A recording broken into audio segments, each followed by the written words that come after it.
Sean bienvenidos a Camino hacia la Integración. Mi nombre es Hugo Carvajal con la Red de Apoyo Latino. El día de hoy tenemos como invitado especial al escritor dominicano José Carvajal.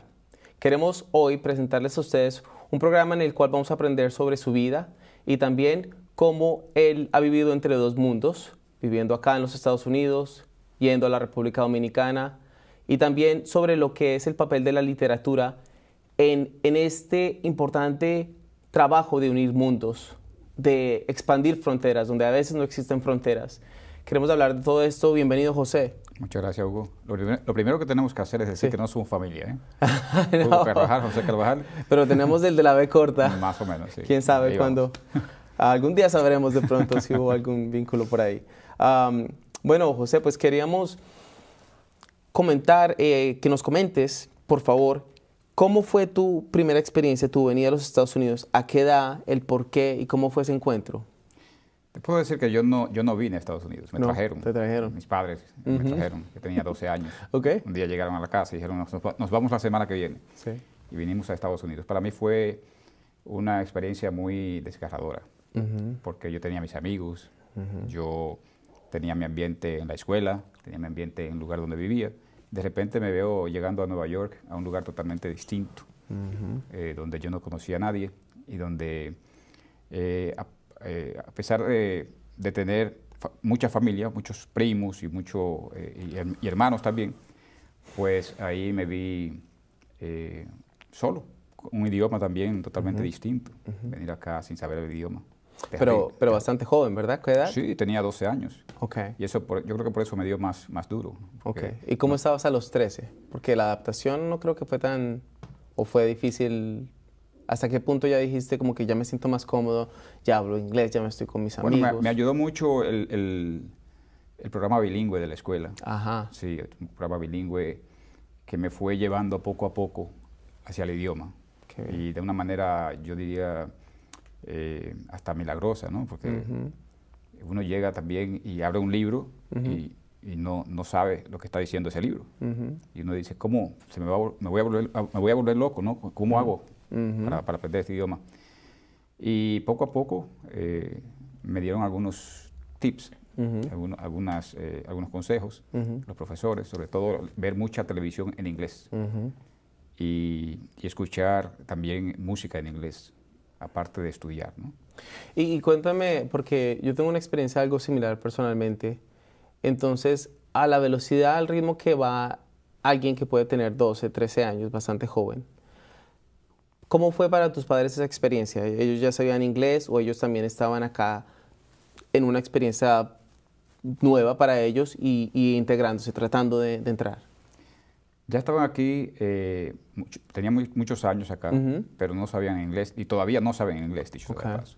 Entonces, tanto yo y mis hermanos nos convertimos en los traductores de los padres.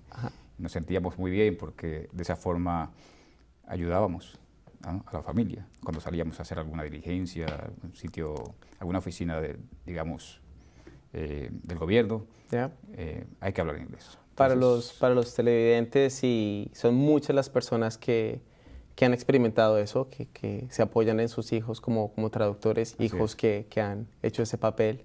Así que es muy interesante. Tú mismo viviste eso. Sí. Bueno, José, entonces, ¿y cómo fue el papel de ellos en la escuela, por ejemplo? Digamos, 12 años, llegaste ya a una época de escuela mediana, middle school, Así es. después la escuela de bachillerato, high school, y te gradúas. ¿Qué papel jugaron ellos y cómo fueron esos años? Mucha participación, mucho interés en lo que hacía la escuela con uno.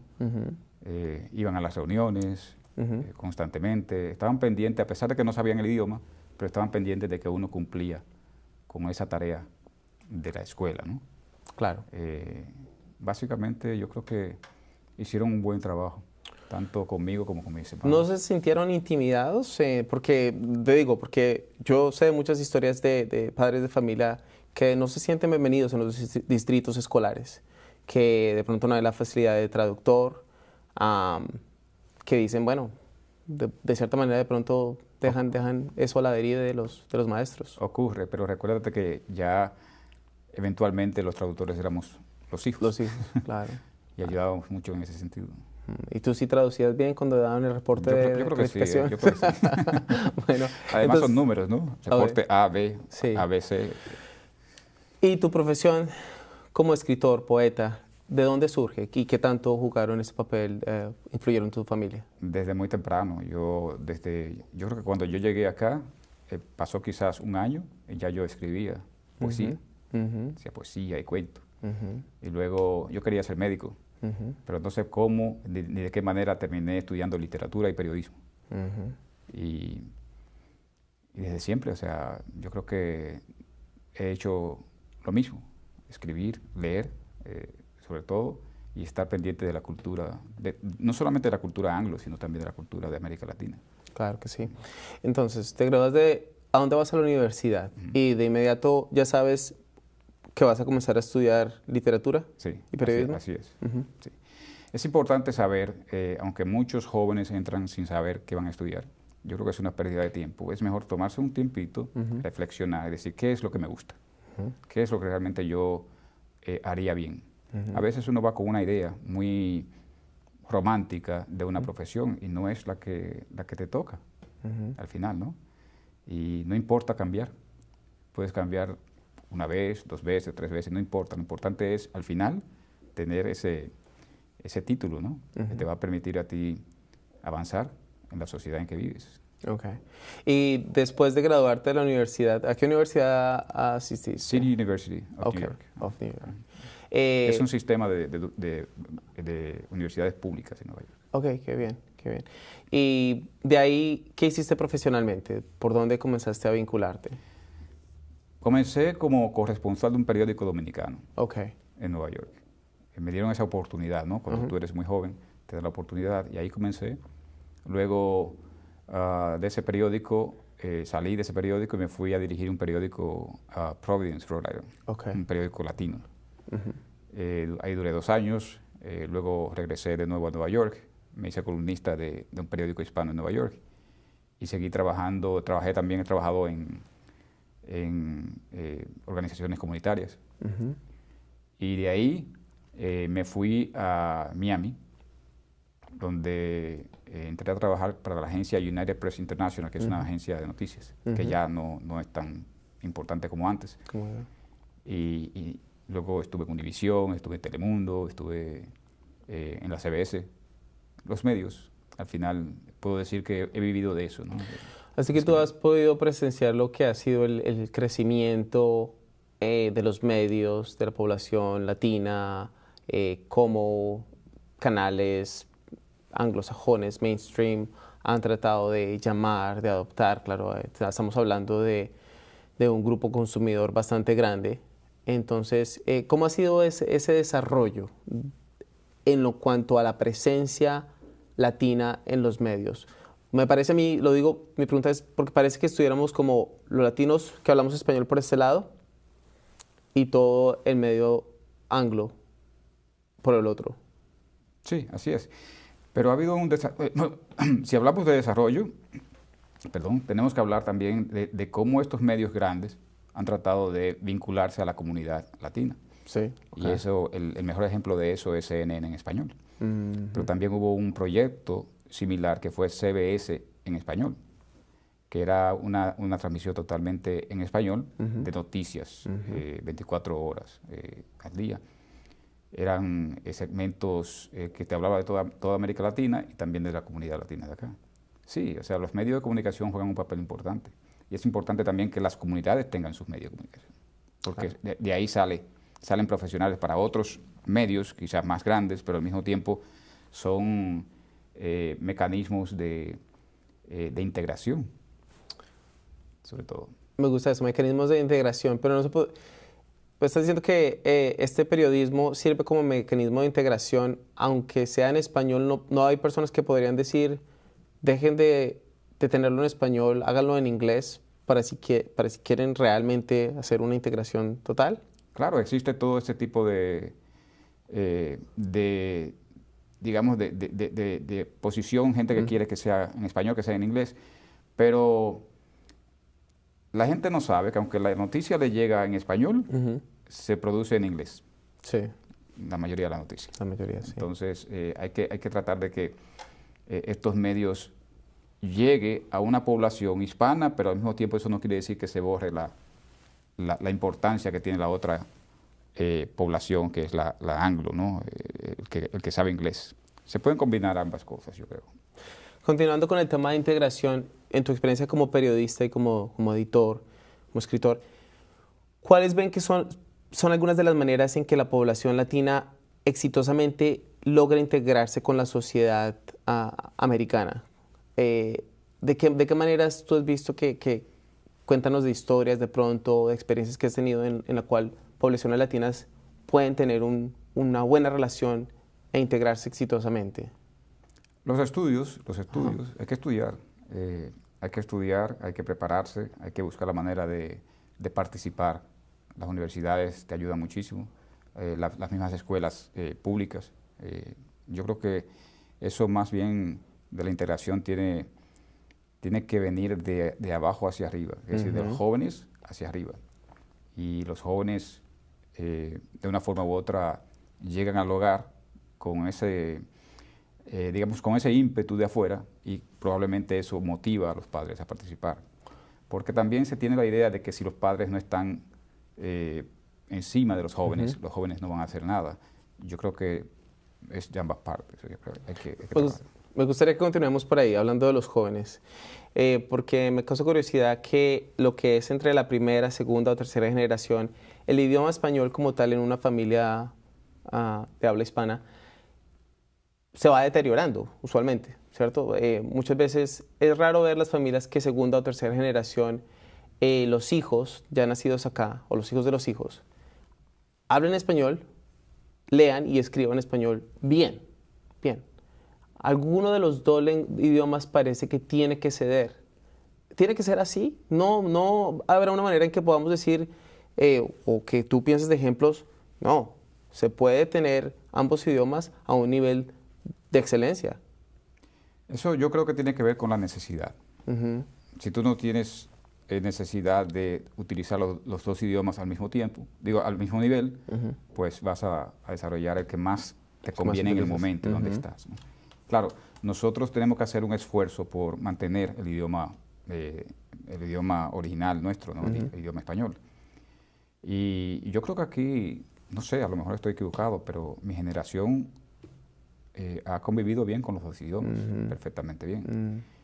Y eso no le quita a uno ni le da más a otro. Yo creo que es importante el bilingüismo, ser bilingüe. Y es un papel y es una responsabilidad de todos, tanto de los padres como de los jóvenes, mantener esos dos idiomas. Claro. Y entonces hablemos de algunos escritores, principalmente nacidos acá de herencia latina. Pienso en Junot Díaz, Francisco Goldman, Sandra Cisneros, Julia Álvarez, Oscar Hijuelos. Oscar Hijuelos, ¿cierto?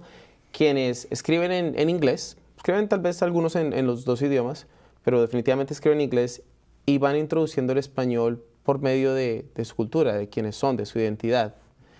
¿Cómo ves ese fenómeno y hasta qué punto es algo que está entrando para quedarse en la sociedad americana o tal vez sea algo pasajero?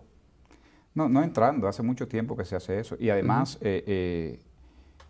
los idiomas, cuando el escritor escribe, no tiene la intención de hacerlo así. Simplemente ese es su mundo y es lo que hace que refleja su mundo. Si su mundo es bilingüe o Spanglish, lo va a reflejar. No creo que lo haga de manera consciente ni de manera festiva. Simplemente que es lo que sale. Y así se habla acá. En algunos sectores, quiero decir, ¿no? Pero la integración en el sentido literario, una novela o un libro de cuentos, se nota ahí. Se nota no tanto la integración, sino cómo un idioma se transpone a otro, en este caso el inglés al español. Se triunfa más escribiendo en inglés, obviamente, muchísimo más. O sea, Oscar Hijuelos, cubano-americano, fue el primer escritor que ganó el Pulitzer, y luego Junot Díaz viene siendo el segundo. Pero los dos son caribeños. Es decir, que la forma de ellos escribir y la forma de ellos comunicarse ni siquiera es la misma forma de cómo se comunican los españoles y cómo se comunica, digamos, los escritores de tierra continental, de América Latina. Son distintos. En Colombia se habla un español distinto al que se habla en Dominicana. Y aún así nosotros a veces, entre los países latinos, tenemos que traducirnos. ¿Qué quiere decir esto? ¿Qué quiere decir aquello? Y eso es parte de la dinámica del lenguaje. Ahora, estamos hablando de escritores latinos y décadas antes de nuestro momento actual, creo que 50, 60, 70, existió ese boom latinoamericano de escritores latinos de nuevo. Estoy pensando en, por ejemplo, Fuentes, mexicano, García Márquez. ¿Cuáles fueron algunos de los otros que hicieron parte de ese boom? El boom latinoamericano fue un movimiento que surgió desde España, digamos desde España, porque hay muchas versiones, por básicamente un editor que se llamaba Carlos Barral. Entonces él ayudó mucho a que los escritores latinoamericanos, en el caso de Carlos Fuentes, Mario Vargas Llosa, cuatro son realmente, Vargas Llosa, García Márquez y Julio Cortázar. Cortázar es argentino, Fuentes mexicano, Vargas Llosa peruano, o sea, de diferentes países, ¿no? Y se logró por dos razones. Primero porque en España había una escasez de escritores de novelas. O las novelas que se estaban publicando en España no tenían mercado. Y se vio que Latinoamérica podía ser un buen mercado para la industria editorial. Y por eso surge el boom y se le da toda una... Claro, también las novelas que escribieron ellos eran novelas distintas. Novedosas. Totalmente novedosas en cuanto a la integración de la cultura europea mezclada con la cultura latinoamericana. Y tú te lees, por ejemplo, a Cortázar, tú te encuentras en Cortázar muchos fragmentos de su novela, sobre todo su novela Rayuela, que se mezcla con el francés. Y así, por ejemplo, Alejo Carpentier, por igual, cubano. Tú ves ese bilingüismo, pero no es bilingüismo inglés-español, sino español-francés. Bueno, en este caso, mundo occidental, mundo de herencia indígena, herencia africana, ¿cierto? Así es. Porque eso hace parte de lo que somos, ¿verdad? Sí. Entonces, sigamos con esa parte porque me gustaría pensar qué hay hoy en día que de pronto pueda replicar ese boom latinoamericano, esa novedad, eso innovador de sacar lo que realmente somos y de pronto, porque sucede mucho en nuestras sociedades latinoamericanas que miramos mucho hacia afuera, ¿verdad? Así a es. imitar lo que se hace en Estados Unidos, a imitar lo que se hace en Europa, las clases medias queriendo ser americanos, las clases altas queriendo ser ingleses o franceses. Y... Sí, porque el problema es que nos enseñaron a mirar hacia afuera, históricamente. Nos enseñaron a que nos descubrieran. O sea, no estábamos aquí cuando llegó Colón, pero bueno, nos descubrió Colón. Y esa es la historia que nos cuentan, ¿no? Nos enseñaron a no mirarnos nosotros capaces de hacer cosas por nosotros mismos. Y eso es digamos, ya parte de la tradición de nuestros países. Miramos hacia afuera porque creemos que lo de adentro nos sirve. Y pasa con las comunidades también, las comunidades aquí en Estados Unidos. Creemos que la de Nueva York es mejor que la de Boston, que la de otro estado es mejor que la nuestra, y así. Porque no tomamos el tiempo de reflexionar y de ver cuánto estamos nosotros logrando en nuestro entorno y cuánto nos toca a nosotros, ¿no? de ese entorno. Y hablamos hace un rato de esa nostalgia que se siente, por ejemplo, de alguien está en su país, migra a los Estados Unidos y de pronto se vuelve, entonces tiene esa nostalgia, siente más, extraña más lo que de pronto en algún momento decía, este país, me quiero ir de acá, no puedo ver el momento de irme. Pero y así mantiene vínculos transnacionales, ¿cierto? Por medio de telecomunicaciones, se puede viajar mucho más fácil. En un momento cuando vinieron los europeos a este país, muchas veces era de una sola vía. Porque te subías en un barco y era 5 meses en un barco, no era fácil devolverse. Así es. Pero nosotros, en nuestra experiencia migrante después de 1965, hemos tenido esas facilidades, parte de la globalización, del transnacionalismo. Entonces, de cómo podemos utilizar esa nostalgia, esos vínculos transnacionales, para fortalecer ya el campo de la literatura. La nostalgia siempre va a existir. Hay nostalgia la nostalgia surge de la ausencia de algo que tú quieres, de algo que tú anhelas. Esa es la nostalgia. Yo creo que hay que tener hacer más contacto con nuestros países, aunque estemos aquí en Estados Unidos, lo que pueden, ¿no? Hay muchos que no pueden. Sí. Para traer las novedades del país que dejamos. Porque un país que tú lo dejas y duras 15 años sin ir, cuando tú vas a ese país es otro. Es otro. Entonces, ir y venir te ayuda a mantener el vínculo y traer hacia acá lo nuevo de allá, y llevar de aquí lo nuevo de aquí allá. Yo estoy en la República Dominicana ahora y he notado que allí hay mucha gente que sabe mucho de Estados Unidos sin haber venido a Estados Unidos. Y eso, claro, ese es el vínculo, ¿no? Que se da, la dinámica. Entonces, hablamos de eso, porque están estos vínculos transnacionales, ¿cierto? Y bueno, entonces está la parte, por ejemplo, de las remesas económicas. Eso es fundamental para muchas naciones. Hay naciones que sin lo que se reciben remesas de inmigrantes trabajando acá y mandando dinero a países de origen, la economía se vería en serios problemas. Eso parece, sí. Sí, entonces ese es el aspecto que más a veces sobresale sobre la transnacionalidad. Pero en la parte literaria, todos estos escritores del boom latinoamericano, ellos tenían conexiones entre sí, ¿verdad? Por supuesto. O sea, es algo que de pronto en nuestra población acá latina a veces parece que estuviéramos cada uno por nuestro lado, ¿verdad? Los mexicanos de pronto por un lado. Cuando hablo de poblaciones mayoría, mexicanos por un lado, puertorriqueños, dominicanos, colombianos, guatemaltecos por otro lado, no parecen existir, aparte de la música. De pronto es lo único que yo pienso, los Grammys y Premios Lo Nuestro, eso parece ser lo único que yo veo que como que realmente nos congrega. Pero la literatura no. ¿Por qué? ¿Qué hacemos? Yo creo que sí, que la literatura, tú sabes que es un mundo muy estrecho de la literatura, muy minúsculo. Sí. Entonces tú no te das cuenta porque la literatura, el que lee un libro de Colombia, por ejemplo, yo leo un libro de Colombia, de tu país, tú no te vas a enterar. A lo mejor me leo más libros que tú de Colombia, tú no te vas a enterar. Y me leo muchísimos libros de México o de Guatemala, ¿no? Y tú no te vas a enterar.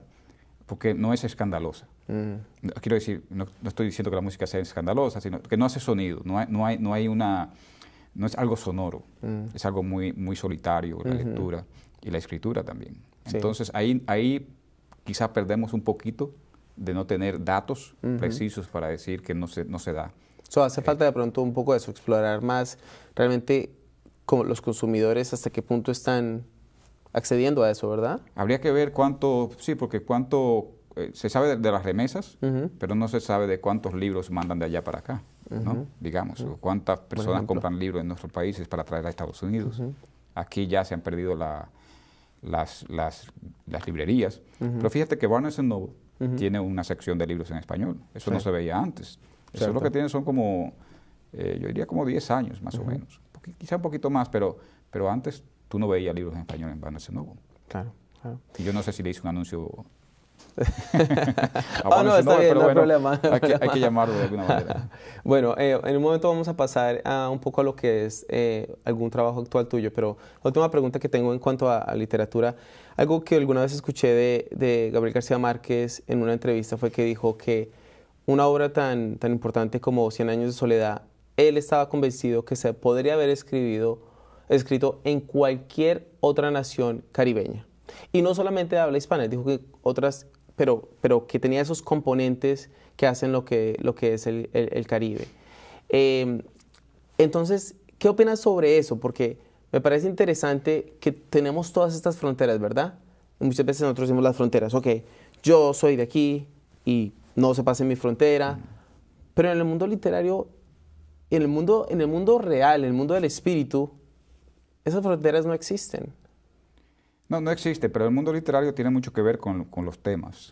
Cuando García Márquez publicó esa novela, salió en 1967. Justamente ese año había ganado el Premio Nobel de Literatura Miguel Ángel Asturias. Guatemalteco Miguel Ángel Asturias. Exactamente, sí. en el 67. O sea que fue un año muy importante para la literatura latinoamericana. Y García Márquez jamás pensó que su libro iba a tener tanto éxito. Nunca se imaginó. Él escribió su libro, sabía lo que estaba escribiendo porque él se tomó 11 meses encerrado en una habitación en México. Le dijo a la mujer, encárgate tú de todo, que yo me voy a sentar a escribir la novela que me parece que va a ser una gran novela. Esos escritores porque también tuvieron mucho apoyo de sus parejas. Tuvieron mucho apoyo y tuvieron mucha comprensión, porque comprender a un escritor no es fácil. No es nada fácil. Experiencia propia. No, un escritor tiene muchas cosas que el común no lo entiende. Claro. Y ahí García Márquez, cuando terminó esa novela, se debía todo en la casa, no había dinero y se debía todo, porque la mujer, para no molestarlo, tomó prestado de todos lados y gracias a Dios que la novela se le dio, ¿no? Eso fue una gran apuesta. Un gran boom. José, quiero presentar aquí lo que es, aparte de tu trabajo actual. Tú te encuentras en Massachusetts, cuéntanos por qué y por favor cuéntanos de qué se trata la revista Antillense. Antillense es una revista precisamente de integración. Con esta revista lo que ando buscando es decirle a los dominicanos que están aquí en Estados Unidos que tenemos buena literatura, una literatura que merece la pena leerse, básicamente literatura clásica dominicana. Y al mismo tiempo, la idea que tengo con Antillense es cubrir todas las Antillas y Centroamérica. Porque Centroamérica está igual, no se difunde la literatura centroamericana. Justamente ahora, este año, le dieron el premio Cervantes a Sergio Ramírez, que de Nicaragua. Qué bien. Pero la literatura centroamericana tampoco se conoce, no tenemos mucha difusión y mucha facilidad de llegar a los libros de Centroamérica. Entonces esta revista, esto es un plan piloto con República Dominicana. Qué bueno. Y estoy aquí, en Massachusetts, porque vine a dictar un ciclo de conferencias que me ha llevado, Miami, por acá, por varias ciudades acá de Massachusetts, en Rhode Island estuve, y el jueves voy a estar en Nueva York. Bueno, pues se consigue en Amazon.com, ¿verdad? Por supuesto, sí. Yo lo he visto ahí. De nuevo, súper valioso, súper enriquecedor, altamente lo recomendamos. José, muchas gracias por venir, el tiempo fue demasiado corto, esperamos tenerte en un futuro programa, muchas gracias. Gracias a ti por invitarme. Éxitos en esta labor tan grandiosa. Gracias. Estimados amigos, gracias por sintonizarnos, les esperamos la próxima semana, por favor participen por las páginas de Facebook, por Twitter, envíenos sus preguntas, sus comentarios, los contactos de José los pueden ver aquí. Gracias y les esperamos la próxima semana en Camino hacia la Integración.